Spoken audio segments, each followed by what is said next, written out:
Hi guys, so yes, I am in my car filming a video because this is what it's like when your kids are at home. We homeschool and there's no naps anymore. Yes, 2-year-old has now decided there's no naps. So today I wanted to talk to you about some of our homeschooling tips and kind of like how we've scheduled things. Now we're into our 3rd month now, and I must say we've pretty much gotten into a routine now. It was an adjustment, I'd say, for the first like 4 to 6 weeks, and then we really got into a groove and everyone figured out what we all needed, what worked for us, what times work for us. One thing I really do enjoy is that we can pretty much pick any schedule we want. So we're not stuck as, okay, we have to do it from here to here, and if anything comes up, it has to be outside that window. Right now, Jeffrey's in having therapy, and we were able to schedule it. It didn't matter, which is great because, one, we're having a hard time finding a speech therapist because of scheduling. At one, everything's booked right now. Everyone's booked, but the place we're going through, they're really happy that we are so flexible. So we could pretty much do any time because he's not in public school. He's homeschooled. So we can do any time. So as soon as somebody has a kid who transitions out, we'll be put right in, which is great. So if I'm looking down, it's because I have my little notebook here with all of my little notes. The biggest tip I can give for homeschooling is to have some patience and give yourself a ton of grace, because let's face it, it's an adjustment for anybody, regardless of if you are a veteran, if you have done this before, if you're a teacher. It's still an adjustment, not just for you, but for your child also. I definitely learned that. That was my biggest really thing I realized, is that this was quite the adjustment for all of us. Sorry, my camera's moving. It was adjustment for all of us, and we had to really take our time and really go slow and figure out what works for us, what doesn't. And on that note, you are still going to have bad days. Even though you're homeschooling, that does not mean that bad days are gone and they're all going to be perfect and sunshine and rainbows. It ain't going to happen. You are going to have crappy days, and you know what? On those days, you just have to chalk it up as it's a bad day. Like, it is what it is. They would have had a bad day if they were in public school too, is how I look at it. My kids had bad days at school. They're still having bad days here. It happens. But when those days happen, you just have to sit back and remember, like, there are good days. And just because you have one bad day, the next day could go perfectly, which is what has honestly been happening at our house. If we have one bad day, the next 2 days are absolutely perfect. There's no fights. There's enjoying every lesson we're doing. So it really just, you got to take it. Just like you would have a bad day, the kids are going to have a bad day too. And one of the biggest things I've noticed that really does help is teach what you want and what the kids want. If they're into something, roll with it and go with it, because guess what? They're going to learn so much more because it's something that they want to learn about and they are into it, and not just, oh, hey, we have to learn it. Now, obviously there's things that they're going to have to learn, and unfortunately they may not enjoy it. Excuse me. But try to get into those things that they are really interested in, and try to find ways to make it incorporated into almost everything you do. And it really does help. I found that that's been really great. Sorry.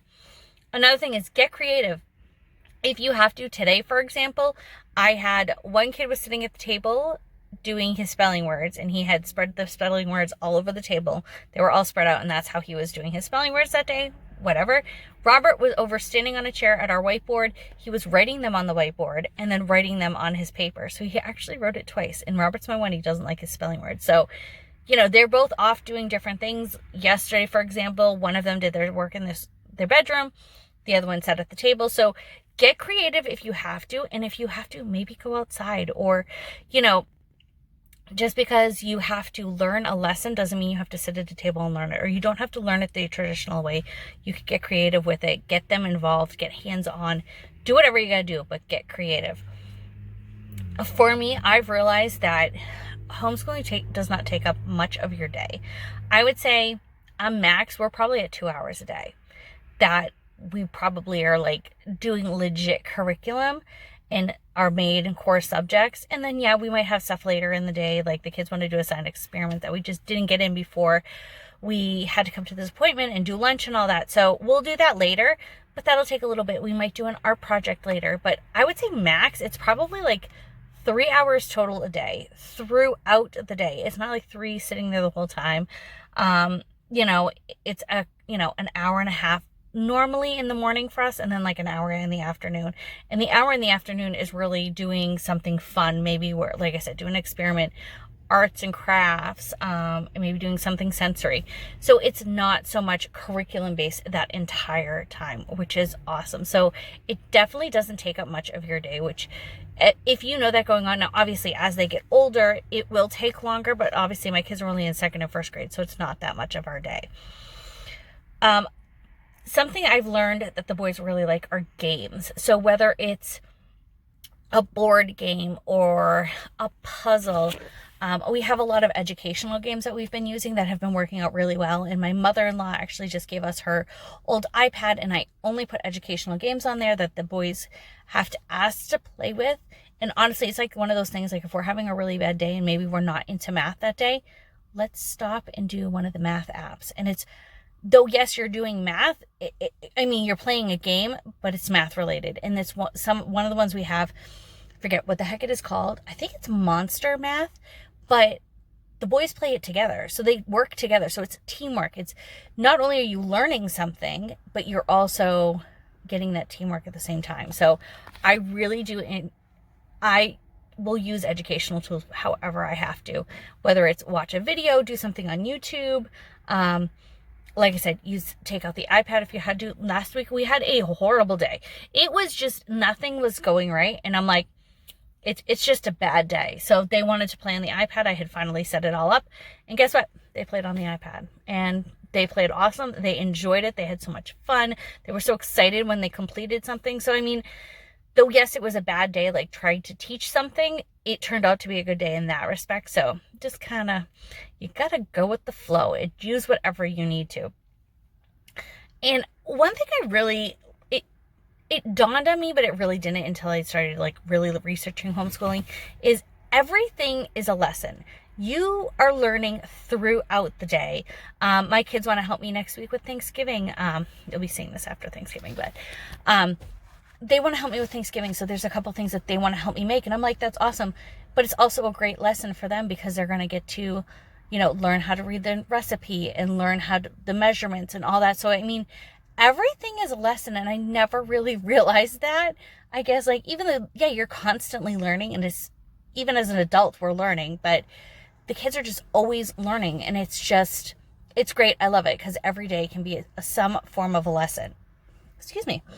And the biggest one is every child is different. There are no two the same. That's why there is no manual for parenting or childhood or anything like that, because every child is different. So just because one child learns one way does not mean your other child is going to learn that way. One is going to be quicker at things than the other, and that's just the way it is. I knew that going into this. I knew my children were going to be at different spots, but I never really realized how differently they learned and how they really have to go at their own speed. Where Robert would prefer to do things all on his own. He likes to do that. Obviously, if we're learning something, he will sit and do the lesson, but he wants to really be independent and do it that way, where Jeffrey needs a lot more prompting. So, it is what it is. Another thing that was really important to us when we pulled the kids out of school was, one, socialization. And I don't know why. And the funny thing is I was like, oh, well, how are we going to schedule everything, with kids in school? Their friends are still at school. We have a couple of friends who are homeschooling. We have seen more of our friends since starting to homeschool than we did during a regular school year. It's odd. I don't know why, but that's how I feel. It's like we've been able to see them more, which is great. Obviously, we're doing all the restrictions because of COVID, but we all know we're still seeing each other more, which is kind of funny. Another thing is, I mentioned therapy. Yes, so we did get Jeffrey into therapy. If you do not know, my oldest has autism, so we needed him to get into speech and OT because he was getting it in public school. We used to do at-home therapy a couple years. We stopped actually right when I had Mia. I think his last appointment was like a week before. And the reason we did that was because that last year prior, he was having speech and OT in school, and then we were also doing it after school. So we were having speech twice a week, OT once a week, and then he was having, early intervention was also coming. So, and she came like every other week. So 1 week we would have 3 sessions after school, another week we would have 4. So we're talking another hour tacked onto a full day of school because they were full time. It got to be too much, and we decided that actually towards the end of the school year, we actually stopped therapy out of school. And when summer hit, we did it again. And then obviously I had Mia, and we decided to not do it for the school year. We were going to do it for the summer, but then we decided, you know what, he had done it so well throughout the school year and had advanced so much. We're like, we'll take a break for the summer. And so he only had it in school, which was fine. But now we want to make sure. And it's been going great. And like I said, that's the one great thing, is that we have an open schedule for them to schedule whatever they need. So you're not just having a ton of second graders who may need speech after school, and you only have so many hours in the day, and there's only so many days a week. So that's kind of one of the benefits of it. So yeah, so those are just kind of some of the things that I've learned over the past couple of months of doing homeschooling, what has worked for us. And no, there's no perfect day. When they do happen, I do document it because it's like it's a unicorn day. And I must say, even one of my biggest things and my concerns was, how do I keep Mia occupied, who is our 2-year-old, during this? She does join in. Most of the time she'll just play. Sometimes she really will get angry that I am not paying as much attention to her because my eyes are obviously on the boys, or I'm helping them with something. And even though I may have just stopped playing with her, like maybe we were playing something or doing a puzzle or whatever, and we're finished and now she was going to play, and I turn around to help the boys, she might get mad that day. But then I could do the same exact thing the next day and she's perfectly fine. So I feel like even as a toddler, she is, she's finicky. Every day is different. But I must say, I've noticed she is learning so much more. She's catching on to a lot of the things that the boys are doing.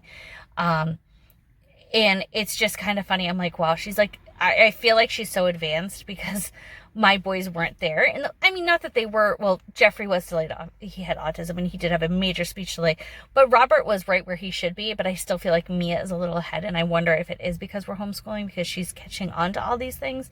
Like, she knows a ton of animals because we've been learning about animals. So it's just really great. I feel like I've learned things about myself that I never knew from homeschooling. I've learned stuff about my kids. My kids have learned so much. We were talking about something today in science, and Robert, I asked him a question, and he literally was able to explain the entire thing. He's like, oh, I know all of that, Mom. And I was like, oh my God, like, he like completely got it. But like, I read the book like 2 days ago, and and I asked him what he learned, and he said nothing. But then 2 days later, he remembered absolutely everything. It was like, wow, you really are paying attention. So if you are having those bad days, don't worry.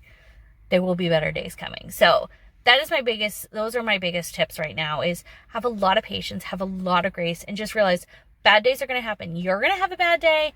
They may have a bad day. They may land on the same day, which is what happened to us last week. It was just a total poop show. And I'm like, forget it. We're done. And you know what? That is the great thing is, just because you have one bad day doesn't mean that they're like super behind now. Even if you had a whole bad week, they're still going to learn something. And that's what's great. So I hope you are all doing well. If you have any tips or tricks for us, please put them in the comments below. Don't forget to like and subscribe, and I'll see you in our next video. Bye.